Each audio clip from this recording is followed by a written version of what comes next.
CJI Chandrachud का कार्यकाल खत्म हो चुका है, उन्हें अब विदाई दे दी गई है। इस दौरान एक फेयरवेल की पार्टी रखी गई थी।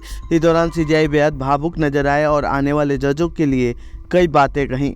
तो वहीं अपने फैसले और कार्यकाल को लेकर क्या कुछ कहा है, सुनिए।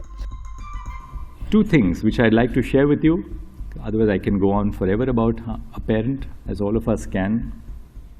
अपने विदाई समारोह को संबोधित करते हुए भारत के मुख्य न्यायाधीश डीवाई चंद्रचूड़ ने कहा कि मेरे पिता ने पुणे में एक छोटा सा फ्लैट खरीदा था। मैंने उनसे पूछा, आखिर आप पुणे में फ्लैट क्यों खरीद रहे हैं, हम कब जाकर वहां रहेंगे। उन्होंने कहा, मुझे पता है कि मैं वहां कभी नहीं रहूंगा। उन्होंने कहा कि मुझे नहीं पता कि मैं आपके साथ कब तक रहूंगा, लेकिन एक काम करो, जज के तौर पर अपने कार्यकाल के आखिरी दिन तक इस फ्लैट को अपने पास रखो। मैंने कहा, ऐसा क्यों?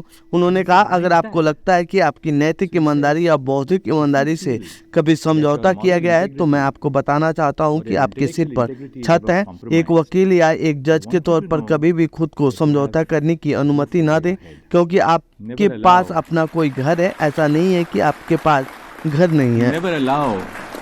Never allow yourself to be compromised either as a lawyer or as a judge because you have no place of your own.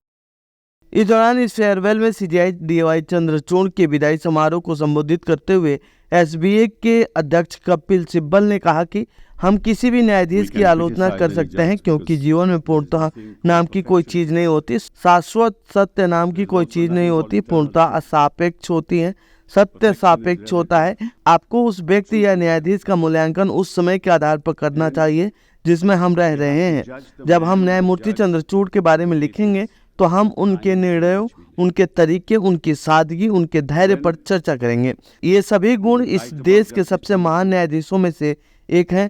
यही नहीं, कपिल सिब्बल ने चंद्रचूड़ के पिता को भी याद किया। His manner, his simplicity, his affability, his patience, all attributes of one of the greatest judges of this country.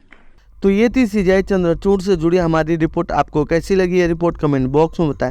साथ ही इस पूरे मामले पर आप क्या कहना चाहते हैं कमेंट बॉक्स में लिखें। बाकी देश दुनिया की खबरों के लिए बने रहिए जनसत्ता के साथ। धन्यवाद।